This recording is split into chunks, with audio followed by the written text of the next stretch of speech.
The White Death, Semo Haihas Winter War. He was 5 feet 3 inches tall, a quiet farmer who hated war. In 100 days of combat, at -40 degrees, he killed over 500 Soviet soldiers, more confirmed kills than any sniper in history. The Soviets called him the White Death and sent entire units to hunt him. Counter-snipers, artillery barrages, even bombers tried to kill him. This is the story of Semo Haihas, the deadliest sniper who ever lived, and the winter war that made him a legend. The temperature was -43 degrees Celsius when Semo Haihas left his farmhouse on the morning of November 30th, 1939. The snow crunched under his boots with that distinctive sound that only comes in extreme cold, a sharp squeak like styrofoam being compressed. He was 34 years old, stood barely 5 feet 3 inches tall, and had spent his entire life in the rural municipality of Rautjärvi in southeastern Finland. He was a farmer, a hunter, and a member of the Finnish Civil Guard, essentially a part-time militia. He'd never wanted to be a soldier. But war doesn't care what you want. That morning, Finland awoke to find itself under attack by the Soviet Union. 500,000 Soviet troops were pouring across the border, supported by thousands of tanks and aircraft. Stalin had decided to invade his tiny neighbor, expecting the conquest to take a few weeks at most. He was about to learn a very expensive lesson about underestimating the Finns. Semo Haihas reported to his unit, the 6th Company of JR 34, Infantry Regiment 34, and was issued his equipment: a standard Finnish Army uniform, a white camouflage snowsuit, and his personal rifle, a Finnish-produced M2830 that he'd used for hunting his entire adult life. No scope, just iron sights. His commanding officer, Lieutenant Utalainen, looked at the small, quiet farmer and assigned him to a forward position. "Haihas, you're one of our best shots. I need you on the firing line. Keep the Russians honest." Haihas nodded, said nothing, and skied toward his position. To understand what Semo Haihas accomplished, you must first understand the Winter War itself, one of the most lopsided conflicts in modern history. The Soviet Union had a population of 170 million.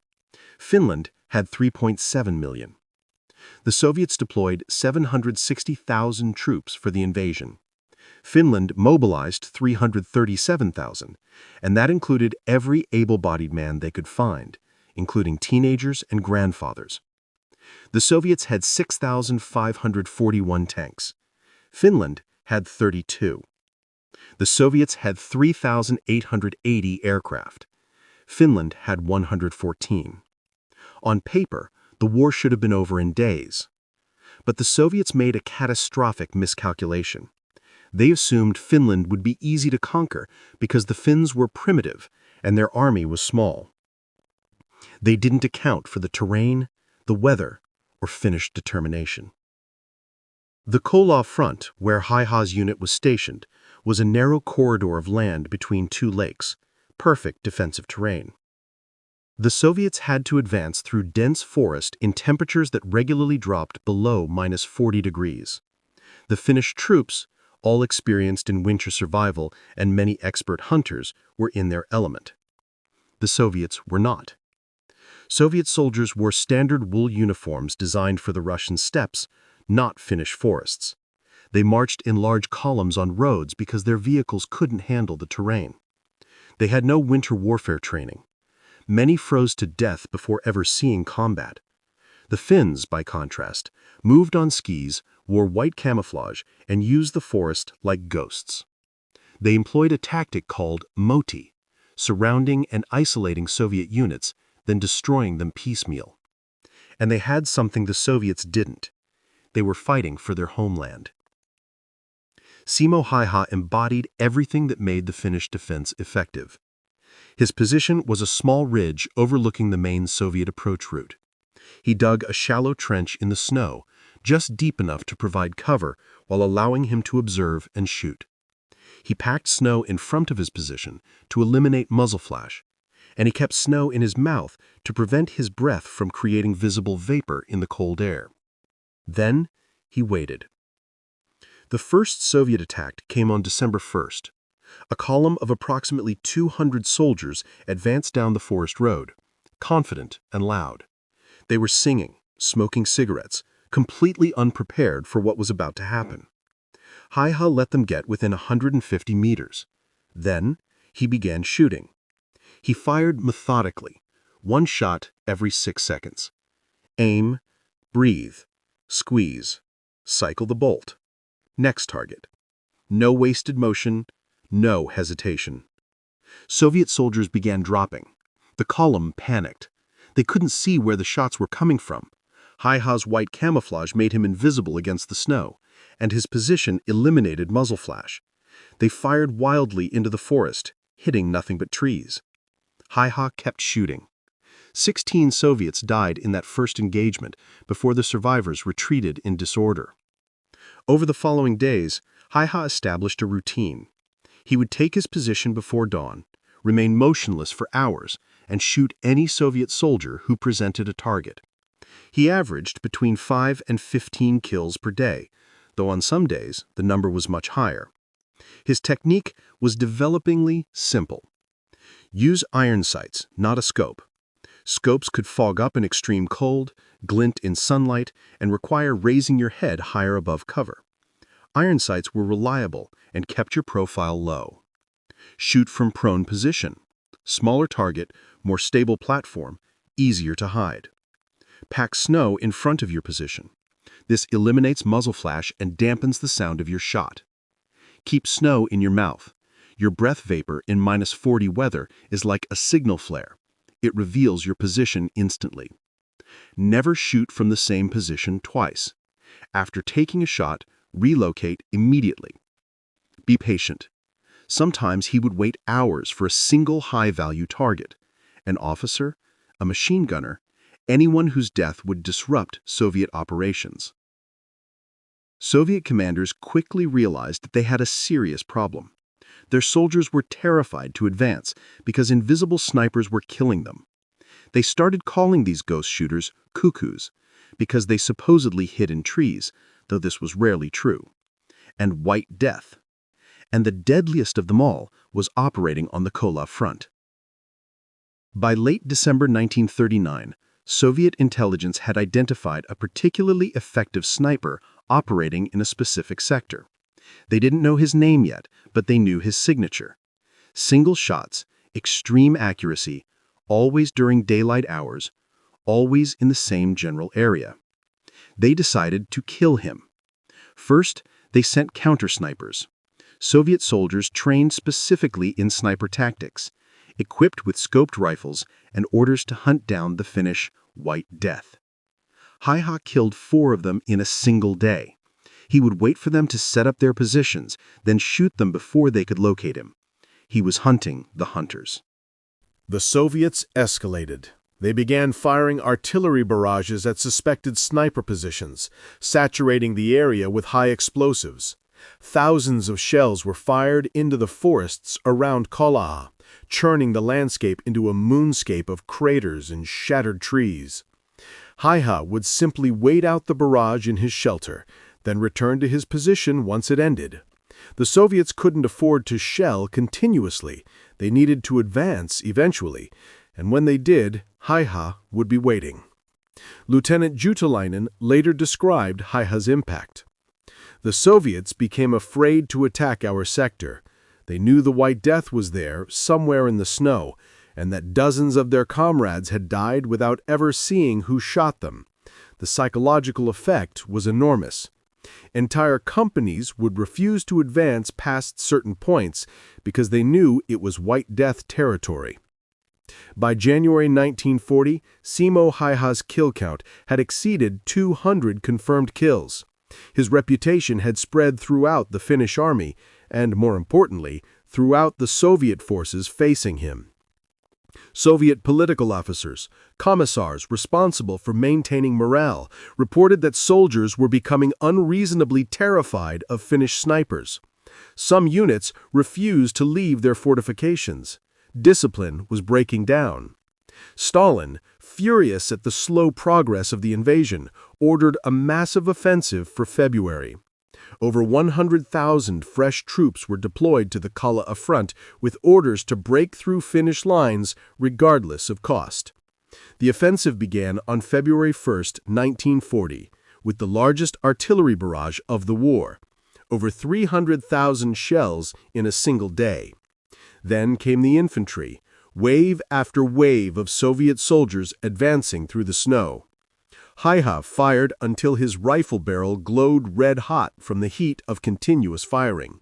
His loader, a young soldier named Veikko Karjalainen, fed him ammunition as fast as he could cycle the bolt. On February 1st alone, Haihas killed 25 Soviet soldiers. On February 2nd, he killed 27. The snow around his position turned red with blood. Soviet bodies piled up in the approach routes. But still they came, driven forward by commissars with pistols who would shoot any soldier who retreated. The human cost was staggering. On the Kala front, the Soviets suffered approximately 3,000 casualties per day during the February offensive. Finnish casualties were a fraction of that, but the disparity in numbers meant the Finns couldn't sustain the defense indefinitely. By late February, Haihas' confirmed kill count had exceeded 400. He was averaging 5 to 7 kills per day, every day, for 3 months straight. It was a pace of killing that had never been recorded before and has never been matched since. But the war was taking its toll on everyone. Haihas had lost weight, dropping from 150 pounds to barely 120. He barely slept. When he did sleep, he had nightmares about the faces of men he'd killed. He never spoke about this, but his commander noticed. "Haihas," Lieutenant Juutilainen said one evening, "you need to rotate back. Rest for a few days." Haihas shook his head. "The men need me here. The men need you alive. If you die from exhaustion, your position will be filled by someone less skilled. More Finnish soldiers will die. Rest is a tactical necessity." Reluctantly, Haihas agreed to take 2 days of rest. He spent them in a support bunker, cleaning his rifle and writing letters to his family. On the second day, he received a visit from Major General Viljo Tumpo, commander of the Kala defense. The general had personally traveled to the front to meet the legendary sniper. "Haihas," Tumpo said, "I've reviewed your records. Over 400 confirmed kills in 3 months. Some officers think the number is exaggerated. I wanted to meet you myself and hear the truth." Haihas, never for words, simply said, "I shoot what I can see. The officers count the bodies." Tumpo smiled. "You're a national hero, you know. The newspapers are calling you Valkoinen Kuolema, the White Death. Songs are being written about you." "I'm not a hero," Haihas replied quietly. "I'm a farmer who wants to go home. I just do what needs to be done." That simple statement encapsulated Semo Haihas perfectly. He wasn't fighting for glory or ideology. He was fighting because his country had been invaded and someone needed to defend it. The fact that he happened to be the most naturally gifted sniper in history was almost incidental. Haihas returned to his position on March 1, 1940. By this time, the Winter War was entering its final phase. The Finns, despite their brilliant defense, were simply being ground down by Soviet numerical superiority. Ammunition was running low. Casualties were mounting. The international community, despite sympathy for Finland, was providing minimal assistance. The Finnish government began negotiating a peace settlement. But on March 6, 1940, the Soviets launched one final massive assault on the Kola front. They wanted to break through before peace was finalized, to strengthen their negotiating position. Haihas was in his usual forward position when the attack began. Soviet artillery saturated the Finnish lines. Then came the infantry, thousands of soldiers advancing in human waves. Haihas fired continuously, his rifle so hot he had to pour water on the barrel between magazines to prevent it from warping. Around him, Finnish soldiers fought with everything they had: rifles, machine guns, improvised explosives, even knives when the enemy got close enough. At approximately 10:30 a.m., a Soviet soldier armed with a rifle equipped with an explosively tipped bullet fired at Haihas' position. The bullet struck the left side of Haihas' face just below the eye and exploded. The impact was catastrophic. The left side of Haihas' face was destroyed, his jaw shattered, teeth blown out, cheekbone fractured. He was thrown backward, unconscious, blood pouring from the massive wound. Fellow Finnish soldiers found him minutes later and thought he was dead. Half his face was missing, but incredibly, he was still breathing. He was rushed to a field hospital, then evacuated to a better-equipped facility in the rear. Doctors worked for hours to stabilize him, but his prognosis was grim. The head wound was so severe that even if he survived, he would likely be permanently disabled. Semo Haihas remained unconscious for 11 days. He woke up on March 13, 1940, the same day the Winter War officially ended. Finland had been forced to cede 11% of its territory to the Soviet Union, including the entire Karelian Isthmus. Over 25,000 Finnish soldiers had died. But Finland remained independent. The Soviets had failed to conquer the country. And the cost to the Soviet Union was staggering. Over 126,000 dead, 264,000 wounded, 5,600 captured. The Red Army's reputation was severely damaged. Stalin's purges of military officers in the 1930s had left the army poorly led, and the Finnish campaign exposed those weaknesses to the world, including to Adolf Hitler, who noted Finland's success and began planning his own invasion of the Soviet Union. Semo Haihas survived his catastrophic wound, but it ended his combat career. He underwent multiple reconstructive surgeries over the following years. His face was permanently disfigured, the left side never fully healed, and he carried the scars for the rest of his life. When he was finally able to speak again, months after being wounded, reporters asked him about his feelings about killing over 500 enemy soldiers. His response was typically terse. "I did what I was told to do, as well as I could." When pressed about how he became so skilled, he said, "Practice." After the war, Haihas returned to farming. He lived a quiet life in southeastern Finland, rarely speaking about his wartime experiences. He never wrote a memoir. He gave few interviews. He seemed to want nothing more than to be left alone. But his legend grew despite his silence. Military analysts studied his tactics. Sniper schools around the world taught Haihas techniques. His kill count, at least 505 confirmed with a rifle, plus over 200 more with a submachine gun in close combat, remained the highest in military history. Various militaries tried to replicate his methods. The Soviets, despite losing to him, incorporated winter warfare and sniper tactics based on Finnish techniques. The U.S. military studied the Winter War extensively and applied lessons learned to cold weather combat training. But no one ever matched Semo Haihas' record. In 1998, Finnish President Martti Ahtisaari visited the 92-year-old Haihas and asked him the question everyone wanted to know. "What did you feel when you were shooting?" Haihas thought for a long moment, then replied, "The recoil." It was the most Semo Haihas answer imaginable, technically accurate, emotionally deflecting, and subtly humorous. Haihas died on April 1, 2002, at the age of 96. He had outlived the Soviet Union itself. The empire that invaded his homeland collapsed in 1991, while the farmer-turned-sniper lived comfortably in independent Finland. His funeral was attended by Finnish military officials, veterans of the Winter War, and representatives from sniper schools worldwide. He was buried with full military honors in his hometown of Ruokolahti.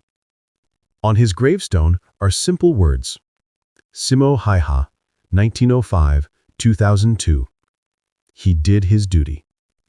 Today, Semo Haihas is remembered as the deadliest sniper in history, but his story represents something larger than individual achievement. He symbolizes Finland's Winter War, a small nation that refused to be conquered. Ordinary people who achieved extraordinary things when their homeland was threatened. The Soviets came with overwhelming force, expecting easy victory.